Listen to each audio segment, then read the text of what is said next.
हाजिर हैं हम 100% शुद्ध पॉलिटिकल शो लेकर, जिसका नाम है गारंटी। गारंटी 2024 में देश की सियासी राजनीति से जुड़ी हर बड़ी खबर आपके सामने होगी। तो बिना वक्त गंवाए मेरे सहयोगियों के साथ शुरू करते हैं गारंटी 2024 का मेगा बुलेटिन। और शुरुआत बड़ी खबर से कर रहे हैं। एनडीए में शामिल हुई एचडी देवेगौड़ा की पार्टी जेडीएस। बीजेपी अध्यक्ष जेपी नड्डा ने इसका ऐलान किया है। तस्वीरें सामने आई हैं। जेडीएस के शामिल होने से एनडीए मजबूत होगा, यह कहा है बीजेपी अध्यक्ष ने। जेडीएस यानी जनता दल सेकुलर का एनडीए में स्वागत है, जेपी नड्डा कह रहे हैं। दिल्ली में अमित शाह और जेपी नड्डा से मिले एचडी कुमारस्वामी।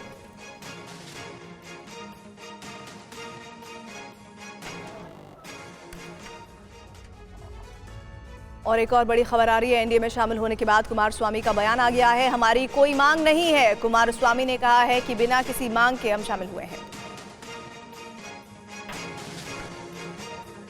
तो देखिए, बड़ी तस्वीर सामने आई तब जब इस पार्टी के शामिल होने के साथ ही एनडीए कुनबे को मजबूती मिली है। जेडीएस का एनडीए में स्वागत है, जेपी नड्डा ने किया। वो तस्वीरें आपके सामने इस वक्त चल रही हैं। लेकिन इस बीच जो बड़ा स्टेटमेंट है वो कुमारस्वामी की तरफ से कि हमारी इस एनडीए में शामिल होने को लेकर कोई मांग नहीं है।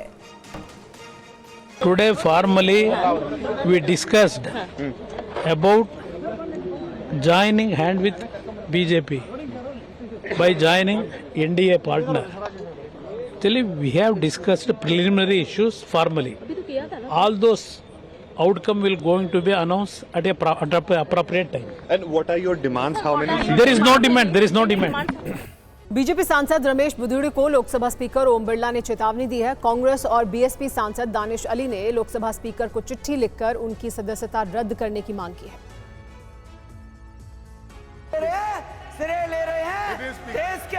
बीजेपी सांसद रमेश बिधूड़ी के बयान को सदन के रिकॉर्ड से हटा दिया गया है।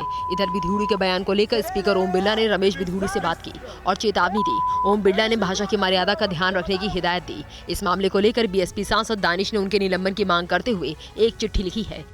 मुझे उम्मीद है कि मेरे साथ न्याय होगा, नहीं तो मैं भरे मन से इस सदन को भी छोड़ने पर विचार कर रहा हूं। इधर कांग्रेस नेता जयराम रमेश ने भी कहा कि बिधूड़ी के सस्पेंशन के लिए ये फिट केस है। ये बिधूड़ी जो कह रहे हैं ये बीजेपी की मंशा है। मैं रक्षा मंत्री का खुद बहुत आदर करता हूं, सम्मान करता हूं। उनकी मजबूरी थी, उनको उठना पड़ा, उन्होंने माफ़ी मांगी। पर मैं ज़रूर ये मांग करूंगा कि इस सांसद के खिलाफ कड़ी कार्रवाई करनी चाहिए। मैं समझता हूं ये एक फिट केस है सस्पेंशन के लिए। तो बीजेपी सांसद रमेश बिधूड़ी के बयान पर बीएसपी प्रमुख मायावती समेत कई पार्टियों ने कार्रवाई की मांग की है। जम्मू कश्मीर के पूर्व सीएम उमर अब्दुल्ला ने भी बयान को शर्मनाक बताया। बीएसपी प्रमुख मायावती ने अपने सांसद दानिश के खिलाफ बीजेपी सांसद बिधूड़ी के बयान पर कड़ी आपत्ति जाहिर की है। मायावती ने अपने संदेश में कहा है कि सदन में आपत्तिजनक टिप्पणी को लेकर हालांकि स्पीकर ने रिकॉर्ड से हटाकर उन्हें चेतावनी दी है और वरिष्ठ मंत्री ने सदन में माफी मांगी है, लेकिन पार्टी द्वारा उनके विरुद्ध अब तक समुचित कार्रवाई नहीं करना दुखद और दुर्भाग्यपूर्ण है। बिधूड़ी मामले पर एआईएमआईएम चीफ असदुद्दीन ओवैसी ने भी आपत्ति जाहिर करते हुए सोशल मीडिया पर जारी संदेश में कहा है कि मुझे भरोसा है कि इनके खिलाफ कोई कार्रवाई नहीं होगी। संभावना है कि आगे इनको बीजेपी दिल्ली प्रदेश अध्यक्ष बना दिया जाए। इधर जम्मू कश्मीर के सीएम उमर अब्दुल्ला ने कहा है कि उनके बयान को बर्दाश्त नहीं किया जा सकता। समझ में नहीं आता वो लोग जो बीजेपी के अंदर हैं, मुसलमान या बीजेपी के साथ जुड़े हुए हैं, वो किस तरह ये बर्दाश्त करते। मैं तो बीजेपी के बाहर रह के भी मुश्किल समझता हूँ इन चीजों को बर्दाश्त करना। जो लोग इनके साथ मिलके काम करते हैं वो रात को सोते कैसे हैं। और बीजेपी ने अपने सांसद विधूड़ी को नोटिस जारी किया है। बीजेपी ने विधूड़ी से 15 दिनों में जवाब मांगा है। गारंटी 2024 में इस मसले से जुड़ी पूरी रिपोर्ट। मोदी साहब सिरे नहीं ले रहे हैं देश के वैज्ञानिक। संसद में दिए गए अपने बयान पर रमेश बिधूड़ी सांसद में फंस गए हैं। बीजेपी ने बिधूड़ी को नोटिस जारी किया है। नोटिस में बिधूड़ी से पूछा गया है कि असंसदीय भाषा के इस्तेमाल के लिए क्यों न उनके खिलाफ कार्रवाई की जाए। पार्टी ने विधूड़ी को जवाब देने के लिए 15 दिनों का समय दिया है। सोशल मीडिया पर लोग आरोप लगा रहे थे कि इसी बीच बीजेपी सांसद हर्षवर्धन पर लोग आरोप लगा रहे थे कि वो आखिर क्यों सुनते रहे। इस पर हर्षवर्धन ने ट्वीट कर कहा कि मैं निस्संदेह एक दूसरे पर किए जा रहे असंसदीय भाषा के प्रयोग का गवाह था। वास्तव में पूरा सदन था जो वास्तव में आपत्तिजनक थी, लेकिन उसे मैं स्पष्ट रूप से नहीं सुन सका कि क्या कहा जा रहा था। डॉक्टर हर्षवर्धन ने यह भी कहा कि मैंने ट्विटर पर अपना नाम ट्रेंड होते देखा, जहां लोगों ने मुझे इस दुर्भाग्यपूर्ण घटना में घसीटा है। उन्होंने ये भी कहा कि पार्टी के वरिष्ठ नेता राजनाथ सिंह पहले ही दोनों पक्षों द्वारा अनुचित भाषा के प्रयोग की निंदा कर चुके हैं। 30 वर्षों के सार्वजनिक जीवन में मैं अपने निर्वाचन क्षेत्र के लाखों मुस्लिम भाइयों और बहनों का सहयोगी रहा हूँ। मैं जीवन में हमेशा अपने सिद्धांतों पर कायम रहा हूँ। TV9 भारतवर्ष से बोले हैं बीएसपी सांसद दानिश अली, बीजेपी सांसद रमेश बिधूड़ी पर कार्रवाई होनी चाहिए। मेरे अधिकारों की रक्षा नहीं हो सकती तो मैं किसके पास जाऊं, दानिश ने कहा है। साथ ही उन्होंने कहा कि संसद से इस्तीफा देने के अलावा मेरे पास कोई रास्ता नहीं है। लोकसभा में रमेश बिधूड़ी ने दानिश को कहे थे अपशब्द। बयानबाजी में कहा गया, मैं उसको दोहराना नहीं चाहता, लेकिन इस वक्त दिल में कितनी पीड़ा है? दिल में पीड़ा मेरे ही नहीं, इस देश के हर लोकतंत्र पसंद व्यक्ति के दिल में पीड़ा है। ये दानिश अली का सवाल नहीं, ये हिंदुस्तान की डेमोक्रेसी का सवाल है, ये हिंदुस्तान के पार्लियामेंट्री सिस्टम के ऊपर सवाल है कि हम बड़े गर्व से अमृतकाल में गए, हम बड़े गर्व से नए संसद भवन के परिसर में गए, हमने स्पेशल सेशन में पार्टिसिपेट किया और उस स्पेशल सेशन का आउटकम क्या है? महिला आरक्षण बिल पास हुआ, हमने भी समर्थन में वोट दिया है। वो कब लागू होगा, 29 में होगा, 34 में होगा, 47 में होगा, वो एक अलग बात है। लेकिन क्या स्पेशल सेशन इस तरीके का आचरण करने के लिए बुलाया? बिधूड़ी के बयान पर शिवसेना उद्धव गुट ने कहा ऐतराज जताया है। वहीं आम आदमी पार्टी के सांसद संजय सिंह ने कहा है कि मुझे तो मणिपुर की आवाज उठाने के लिए सस्पेंड कर दिया गया, लेकिन दानिश पर कोई कार्रवाई नहीं हुई। मोदी साहब सिरे नहीं ले रहे, सिरे ले रहे हैं देश के वैज्ञानिक, सिरे ले रहे हैं। बीजेपी सांसद रमेश बिधूड़ी को विपक्ष ने उनके बयान पर घेरा है।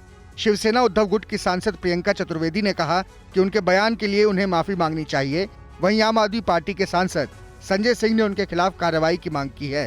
अभद्र भाषा है, अनपार्लियामेंट्री है, हेटफुल है, डिविसिव है, और ये वही है जो सेंटिमेंट ये पूरे देश में फैला रहे हैं, जो जहर इन्होंने फैलाई है, जो जहर हमारे बीच में घोला है नफरत का, आज वो पार्लियामेंट के नए पार्लियामेंट में गूंज रहा है। ये तो एक माफिया गुंडे की भाषा है। आप एक सम्मानित सांसद को जो लोकसभा में चुन कर आया है, लाखों जनता ने उसको चुन के भेजा है, आपने उस सांसद को वहां आतंकवादी कह दिया, गाली दे दी। इस बीच जेडीएस के एनडीए में शामिल होने पर अमित शाह ने ट्वीट किया है। बता दें आपको, जेडीएस का एनडीए परिवार में स्वागत है। अमित शाह ने अपने ट्वीट में इस बात का जिक्र किया है कुमारस्वामी को पीएम के विजन पर यकीन है, ये भी अमित शाह ने अपने ट्वीट पे लिखा है। तो गृह मंत्री अमित शाह का ये ट्वीट, जिसमें जेडीएस के शामिल होने पर उन्होंने तमाम ये बातें लिखी हैं। इससे पहले जेपी नड्डा ने क्या कुछ कहा था हमने आपको बताया, और अब अमित शाह का ये ट्वीट आपके सामने।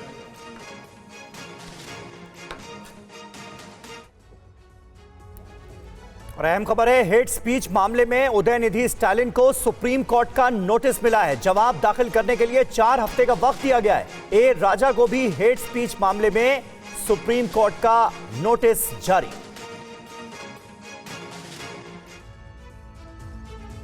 सुप्रीम कोर्ट ने सनातन धर्म पर विवादित टिप्पणी करने वाले डीएमके नेता उदयनिधि स्टालिन और ए राजा के खिलाफ नोटिस जारी किया है और उनसे 4 हफ्ते में जवाब मांगा है। चेन्नई के एक वकील ने सुप्रीम कोर्ट में याचिका दाखिल करके दोनों नेताओं के खिलाफ एफआईआर दर्ज करने की मांग की थी। डीएमके नेता और तमिलनाडु सरकार में मंत्री उदयनिधि स्टालिन ने चेन्नई में सनातन उन्मूलन सम्मेलन में विवादित बयान दिया था और सनातन धर्म को खत्म करने की बात कही थी।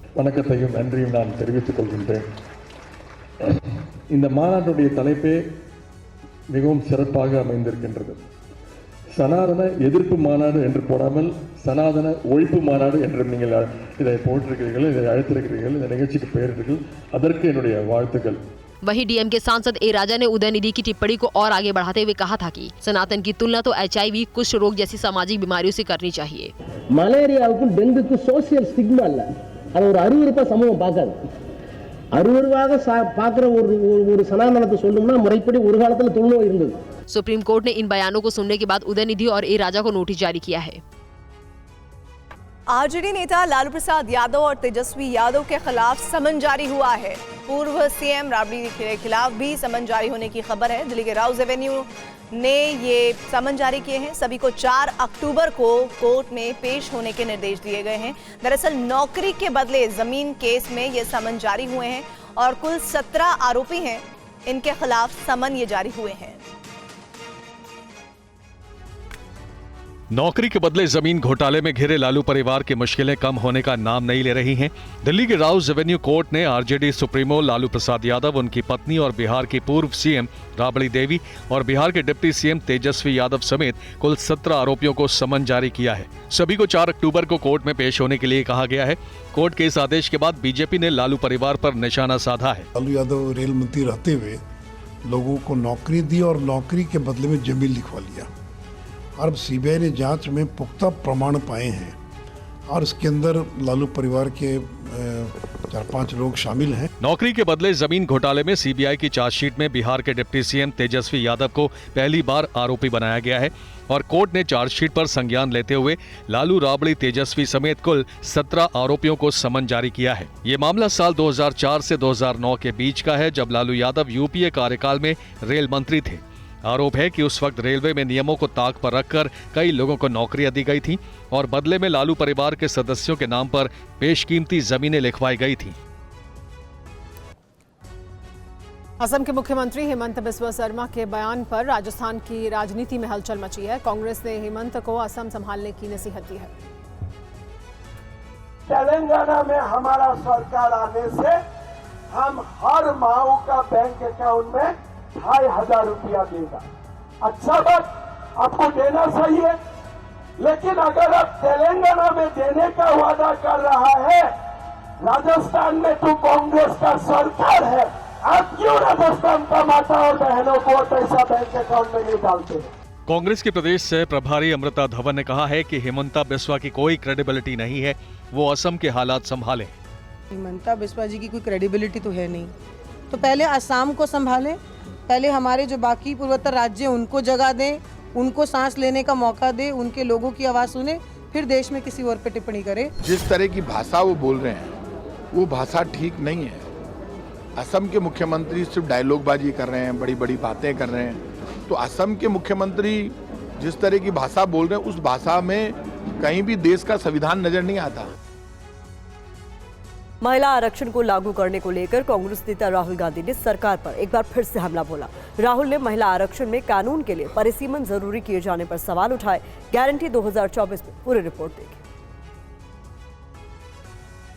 महिला आरक्षण बिल संसद से पास हो चुका है, लेकिन बिल लागू करने को लेकर राहुल गांधी ने सरकार की मंशा पर सवाल खड़े किए हैं. आज जो सीट्स हैं लोकसभा में, विधानसभा में, वो महिलाओं को दी जा सकती है. कोई कॉम्प्लिकेटेड मामला नहीं है, मगर सरकार वो नहीं करना चाहती है. सरकार ने ये देश के सामने रख दिया है, मगर रियलिटी ये है कि ये इंप्लीमेंट आज से 10 साल बाद होगा. ये भी नहीं मालूम कि होगा या नहीं होगा. तो एक प्रकार से ये डिस्ट्रैक्शन टैक्टिक है, डाइवर्जन टैक्टिक है. हर ओबीसी युवा को ये समझना है कि क्या आपको इस देश को चलाने में भागीदारी मिलनी चाहिए, हां या ना. अगर मिलनी चाहिए तो क्या आपकी आबादी 5% है, हां या ना, यह सवाल है. और डिस्ट्रैक्शन इस बात से हो रहा है. बीजेपी को ये जो 2 पॉइंट्स हैं, महिला आरक्षण वाले, डिलिमिटेशन और सेंसस, इनको हटा देना चाहिए. हमने डेटा निकाला था, उसको पब्लिक कर दें. और कांग्रेस नेता राहुल गांधी ने आज ये स्वीकार किया कि उन्हें अफसोस है कि 2010 में ओबीसी को शामिल नहीं किया गया था उस महिला आरक्षण बिल में जो यूपीए सरकार 2010 में लेकर आई थी. ये ओबीसी समाज का अपमान है। 90 लोग हिंदुस्तान के सेक्रेटरी हैं, उनमें से 3 लोग ओबीसी समाज के हैं। 5% बजट को कंट्रोल करते हैं। महिला आरक्षण पर ओबीसी को शामिल किए जाने को लेकर कांग्रेस सरकार पर हमलावर रही। आखिर वो इस पर क्यों अड़ी है? आज कांग्रेस नेता राहुल गांधी ने इसका खुलासा कर दिया। पत्रकारों के एक सवाल पर राहुल गांधी ने अफसोस जाहिर किया कि उनकी सरकार ने अगर ओबीसी को शामिल कर लिया होता तो महिला आरक्षण कानून 2010 में ही बन गया होता। अगर यही कोटा जो आज कांग्रेस मांग कर रही है अगर दे दिया होता तो ये कानून शायद 10 साल पहले बन जाता। तो ये जो आपसे सवाल पूछा जा रहा है कि आज आप कोटे की बात कर रहे हैं ओबीसी की, क्योंकि आप विपक्ष में हैं। जब सत्ता पक्ष में आप बिल लेकर आए थे उस समय ओबीसी कोटा क्यों नहीं था और क्या इसका आपको रिग्रेट है, अफसोस है कि उस समय ओबीसी कोटा नहीं दिया कांग्रेस ने? 100% रिग्रेट है, 100% रिग्रेट है। वो उस टाइम कर देना था और इसको हम करके ही छोड़ेंगे। संसद से महिला आरक्षण बिल पास होने पर योग गुरु बाबा रामदेव ने पीएम मोदी का आभार जताया। बाबा रामदेव ने कहा कि महिला आरक्षण बिल संविधान की भावना के अनुरूप है और इससे राष्ट्र का गौरव बढ़ेगा। हमारे प्रधानमंत्री श्री नरेंद्र मोदी जी ने जो ये बिल लाया है यह कालजयी का एक निर्णय है। युगों युगों तक देश की मातृशक्ति श्रद्धेय प्रधानमंत्री जी के प्रति कृतज्ञ रहेगी और यह मात्र महिलाओं का आरक्षण मात्र ही नहीं है, उनके गौरव को, उनके शौर्य को, उनकी वीरता को, उनके बलिदान को, उनकी कुर्बानियों को, इस मातृशक्ति का जो इस राष्ट्र के लिए योगदान रहा है यह उसके प्रति कृतज्ञता का भाव है, इसलिए इसको वंदन नाम जोड़ा गया है। बाबा रामदेव ने कहा कि महिला आरक्षण कानून एक ऐतिहासिक निर्णय है जो राष्ट्र के सपने को साकार करेगा। यह पूरा जो बिल है यह एकता, समानता और न्याय जो हमारे संविधान के जो मूल आत्मा है उन सब सिद्धांतों की, आदर्शों की पूर्ति करेगा। महिला आरक्षण बिल पास होने पर प्रधानमंत्री नरेंद्र मोदी का भव्य स्वागत किया गया। दिल्ली में बीजेपी मुख्यालय में प्रधानमंत्री नरेंद्र मोदी ने इस दौरान नारी शक्ति को नमन किया। श्री नरेंद्र मोदी, श्री नरेंद्र मोदी, श्री नरेंद्र। नारी शक्ति वंदन अधिनियम के पास होने के बाद दिल्ली बीजेपी मुख्यालय में बड़ा आयोजन किया गया। इस दौरान आगे बढ़ी एक महिला कार्यकर्ता इतनी खुश हुई कि वो पैर छूने के लिए आगे बढ़ी, लेकिन पीएम मोदी ने रोक दिया। ये तस्वीर देखकर लोग दंग रह गए कि आखिर पीएम मोदी ने महिला को पैर छूने से क्यों रोका। ये तस्वीर जाहिर कर गई कि पीएम मोदी के लिए नारी शक्ति वंदनीय है, पूजनीय है। नारी शक्ति स्वरूपा है, वो पैर छूने के लिए नहीं बल्कि प्रार्थनीय है। उठाकर हमारे राष्ट्र नायक अगले ही पल पीएम ने महिला के पैर छुए और उनकी वंदना की। ये दो तस्वीरें एक साथ देखिए जिसने जाहिर कर दिया कि महिला आरक्षण के जरिए न केवल नारियों को सम्मान दिया है बल्कि स्वाभिमान भी ऊंचा कर दिया है। स्वागत समारोह के दौरान पीएम मोदी के चेहरे पर उत्साह का भाव दिखा, एक संतोष दिखा कि नारी शक्ति वंदन अधिनियम रिकॉर्ड मतों से न केवल पारित हुआ बल्कि सालों का संघर्ष खत्म हुआ, सपना पूरा हुआ। धन्यवाद, धन्यवाद। पीएम मोदी ने महिलाओं को संबोधित करते हुए कहा कि महिला विकास के लिए जो संकल्प लिया था वो पूरा किया, जो गारंटी दी थी उसे भी पूरी की। 60 सेकंड में पूरी रिपोर्ट देखिए। जो गारंटी मोदी ने दी थी ये उसका प्रत्यक्ष प्रमाण है। मेरे देश की हर माता, बहन और बेटी को नारी शक्ति वंदन अधिनियम के लिए मैं फिर से बहुत बहुत बधाई देता हूं। मेरे परिवारजनों, लोकतंत्र में महिलाओं के लिए इस कानून से बीजेपी महिलाओं की भागीदारी से के लिए 3 दशक से प्रयास कर रही थी। यह हमारा कमिटमेंट था और आज हमने उसे पूरा कर दिया है। और प्रधानमंत्री नरेंद्र मोदी ने महिला आरक्षण बिल को लेकर विरोधियों को आईना भी दिखाया। कहा सरकार ने इस बिल को लेकर इतना सामर्थ्य जुटाया कि बिल फाड़ने वाले दल इस बिल का समर्थन करने के लिए मजबूर हो गए। महिलाओं के इसी कौशल का, उनकी लीडरशिप का उपयोग अब आने वाले दिनों में देश को होने वाला है। हमारी संसद में भी नारी शक्ति का महत्व दिखा है। सारे दलों को इस बिल का समर्थन करना पड़ा है। अब मान लीजिए यही लोग हैं जो पहले बिल फाड़ा करते थे, आज उनको बिल को समर्थन करना क्यों पड़ा? क्योंकि देश भर में पिछले 10 साल में महिला एक शक्ति बनकर के उभरी है और हमने संसद में पहुंचने से पहले देश में सामर्थ्य जुटा दिया ताकि संसद में कोई हिल न पाए। इसका पूरा प्रबंध करके हम सदन में गए। ये आप ही के सामर्थ्य पर भरोसा करके मैं गया था, ये आप ही की शक्ति पे भरोसा करके मैं गया था और आपकी शक्ति ने रंग दिखा दिया कि सभी राजनीतिक दलों को इस काम में जुड़ना पड़ा। केंद्रीय मंत्री दर्शना जरदोश ने महिला आरक्षण बिल पास होने पर कहा कि ये देश की महिलाओं को पीएम मोदी का गिफ्ट है। देखिए TV9 भारतवर्ष से दर्शना ने क्या कहा। आप लोग का भी नाम इतिहास में दर्ज हो गया। आप लोगों ने वो कानून पास किया जो आज़ादी के बाद अब तक नहीं हो पाया। देखिए, यही भारतीय जनता पार्टी जिन्होंने हमें संस्कार दिया है, जिनके कारण मैं आज तक यहाँ पे हूँ और विदाउट रिजर्वेशन भी महिलाओं को इतना मौका मिला था। लेकिन आज पूरे देश की महिला खुश है। ये कर्तव्य काल में प्रधानमंत्री जी ने बहुत अच्छा तोहफा उनके जन्मदिन पर हमें दिया है। महिलाओं को राजनीति में आने के लिए कितना संघर्ष करना पड़ता है? आप तो सब संगठन की सीढ़ियाँ चढ़कर यहाँ पहुँची हैं। नहीं, संघर्ष तो करना करता है क्योंकि डायनेस्टी नहीं है हमारे यहाँ, जो वंश परंपरागत से नहीं आते, लेकिन महिलाओं को संगठन से तैयार किया जाता है। मैं तो इतनी नसीब वाली हूँ, खुद प्रधानमंत्री जी के हाथों गुजरात में ट्रेन हुई थी, तो आज मुझे ये लग रहा है कि संगठन में बहुत बड़ी ताकत है। भारतीय जनता पार्टी दुनिया की सबसे बड़ी पार्टी, जब अमित शाह जी आए पूरे देश दुनिया के साथ में पार्टी का जिस तरह से वजन बनाया, आज नड्डा जी उसको आगे लेके जा रहे हैं और इसी के साथ में प्रधानमंत्री के साथ में ये पूरे 10 साल की 9.5 साल की जर्नी बहुत अच्छी रही। केंद्रीय मंत्री शोभा करंदलाजे ने कहा कि प्रधानमंत्री मोदी की इच्छा शक्ति के चलते ही महिलाओं को उनका हक मिलना मुमकिन हो पाया है। सुनिए उनकी पूरी बात।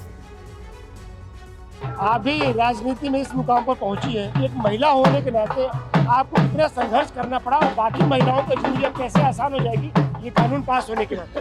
गाँव का एक सामान्य लड़की को भारतीय जनता पार्टी इधर तक पहुंचाया, लोकसभा तक पहुंचाया, मंत्री बनाया, पूरा देश घुमाया। बहुत संघर्ष किया हम। मोदी जी का इच्छा था वुमेन लेड डेवलपमेंट होना देश में एंड महिला पॉलिसी डिसीजन में आना, ऐसा इच्छा था। ये इच्छा को मोदी जी का इच्छा को वो दिल में रख के हमको न्याय दिलाया है। कुछ लोग कहना है कि अगर ये कानून 2024 से लागू होगा खुशी कई गुना बढ़ जाती। नहीं, वो तो डिलिमिटेशन होना ही था, सेंसस होना ही था। हम तो सेंसस उसी समय 24 ने नहीं किया। अभी सेंसस करने के बाद महिला को ज्यादा मिलेगा क्योंकि महिला का संख्या बढ़ रही है, देश में आबादी बढ़ रही है, इसके हिसाब से हमको न्याय मिलेगा। बीजेपी सांसद महेश शर्मा का कहना है कि आजादी के बाद का सपना पूरा हुआ है, जिसे प्रधानमंत्री मोदी ने पूरा किया है। TV9 भारतवर्ष से बातचीत में महेश शर्मा ने और क्या कुछ कहा, देखिए इस रिपोर्ट में। बीजेपी सांसद डॉक्टर महेश शर्मा हमारे साथ हैं। सर, आरक्षण महिलाओं को मिला है लेकिन पुरुष भी उतने ही खुश हैं जितनी महिलाएं खुश हैं। देखिए, पुरुष और महिला की खुशी एक दूसरे के साथ जुड़ी है, ठीक है, और मैं समझता हूँ हमेशा भारत के अंदर नारी शक्ति की पूजा हुई है, चाहे वो दुर्गा के रूप में हो, चाहे वो लक्ष्मी के रूप में हो। और आज माननीय प्रधानमंत्री जी ने वो कर दिखाया है जो आज़ादी के बाद जिसका एक सपना था। आज नारी खुश है तो पुरुष भी खुश होंगे, इसमें कोई दो राय नहीं है। तो पुरुष और नारी की खुशी एक ही धागे से बंधी है और उसका श्रेय जाता है हमारे यशस्वी प्रधानमंत्री नरेंद्र मोदी जी। एक मान ये भी है कि अगर ये 2024 से लागू होता तो ज़्यादा खुशी होती, खुशी के गुना बढ़ जाती। देखिए, उसमें बहुत सारा एक प्रोसीजर है, डिलिमिटेशन कमीशन है, उन्हें भी थोड़ा समय लगेगा। हमें कुछ पाया है, उसकी खुशी मनानी चाहिए। और महिला आरक्षण बिल पास होने पर मुस्लिम महिलाओं ने पीएम मोदी का धन्यवाद दिया है। बीजेपी मुख्यालय पहुंची मुस्लिम महिलाओं ने TV9 भारतवर्ष से बातचीत में क्या कहा, सुनिए। किस तरीके से आज आप आभार जताना चाहती हैं, क्या विशेष संदेश देना चाहती हैं? मोदी जी का शुक्रिया अदा करना चाहते हैं कि उन्होंने हमारे लिए ये कदम उठाया। हम बहुत खुश हैं और मोदी जी हमारे लिए ऐसा ही करते रहे आगे। आपका क्या नाम है और क्या कहना चाहेंगे? राबिया, मैं ये कहना चाहती हूँ कि जो किसी ने नहीं किया वो मोदी जी ने कर दिया महिलाओं के लिए, इसलिए हम उनका दिल से धन्यवाद करना चाहते हैं। महिलाओं की अहमियत की हर कोई जिक्र करता है, लेकिन ये एक ऐतिहासिक क्षण और एक ऐतिहासिक बिल जो अब अमल में आने को तैयार है। जो महिलाओं का हक है वो उनको दिया गया है, इसलिए हम खुश हैं और अब की बार फिर से मोदी सरकार देश की महिला इस टाइम अभिनंदन कर रही है, खुशी मना रही है। हर जगह, हर वार्ड में, हर गलियों में लड्डू मिठाई बांटी जा रही है, क्योंकि नारी वंदन शक्ति बिल, एक तो नाम ही उन्होंने नारी शक्ति का रखा है और मोदी जी उनको वंदन कर रहे हैं। मोदी ने कर दिया कमाल और धमाल, विपक्ष रह गया हैरान। संसद के दोनों सदन से महिला आरक्षण बिल पास होने से बीजेपी की महिला सांसद भी बेहद खुश हैं। बीजेपी मुख्यालय में मौजूद महिला सांसदों से निधि वासंदानी हमारी सहयोगी ने बातचीत की। ये रिपोर्ट देखिए। जो पहली पंक्ति में आप देख रहे हैं तमाम सांसद मौजूद हैं जो कि मौजूद हैं, उनसे एक एक करके मैं रिएक्शन लूंगी। मैम, आप क्या कहेंगी? देखिए, मोदी है तो मुमकिन है। देश के प्रधानमंत्री जी ने बहनों को इतना बड़ा तोहफा दिया है। हृदय से सभी बहनों की तरफ से माननीय प्रधानमंत्री जी को बहुत बहुत धन्यवाद। ये महिला सशक्तिकरण के लिए ये बहुत बड़ा कदम है और जैसे इन्होंने कहा मोदी जी हैं तो मुमकिन है। महिला सशक्तिकरण का बड़ा कदम है। मैम, आप क्या कहेंगे? अभिनंदन मोदी जी को, धन्यवाद। और ये हमारे लिए गौरव की बात है कि मोदी जी ने महिलाओं को सशक्तिकरण के लिए बिल ला के सारे भारत का महिलाओं को सम्मान बढ़ाया। इसीलिए मैं उनको तहे दिल से धन्यवाद कहती हूँ, अभिनंदन कहती हूँ। जिम्मेदारी और बढ़ गई है अब। देश के प्रधानमंत्री नरेंद्र मोदी के नेतृत्व में हमारा देश चांद पर है। स्वतंत्रता के नए प्रतीक, नए भवन में महिला सशक्तिकरण की नई इबारत लिखी जा चुकी है। मोदी है तो मुमकिन है। बीजेपी नेता और सुषमा स्वराज की बेटी बांसुरी स्वराज ने कहा कि आज उनकी मां सुषमा स्वराज की भविष्यवाणी को प्रधानमंत्री मोदी ने सच कर दिखाया। उन्होंने कहा कि उनकी मां ने भविष्यवाणी की थी कि मोदी जी महिलाओं को आरक्षण वाला विधेयक पारित कराएंगे। हमारे आदरणीय प्रधानमंत्री श्री नरेंद्र मोदी जी का आभार भी व्यक्त करते हैं और उनका अभिनंदन भी करते हैं, क्योंकि मोदी है तो मुमकिन है। 27 बरस पुराना विघ्न जो महिला आरक्षण में पड़ा हुआ था, वो भाजपा की सरकार मोदी जी के नेतृत्व में वो विघ्न हरा गया है और ये बहुत बड़ा एक, जैसे हम कहेंगे, वाटरशेड मोमेंट है हमारे लोकतंत्र के लिए। मैम, आपका एक परिचय ये भी है कि आप स्वर्गीय सुषमा स्वराज जी की बेटी हैं। उन्होंने भी इस बिल के लिए बहुत संघर्ष किया और उनका बाकायदा जिक्र किया। लोकसभा में कई नेताओं ने सांसदों जिक्र किया जितने शुरू संघर्ष किया। जी, मैं जानती हूँ कि माँ बहुत खुश होंगी आज। मैं जानती हूँ कि माँ प्रफुल्लित होंगी आज। और एक बात आपसे साझा करना चाहूँगी, वो ये बात वो भविष्यवाणी कर गई थी।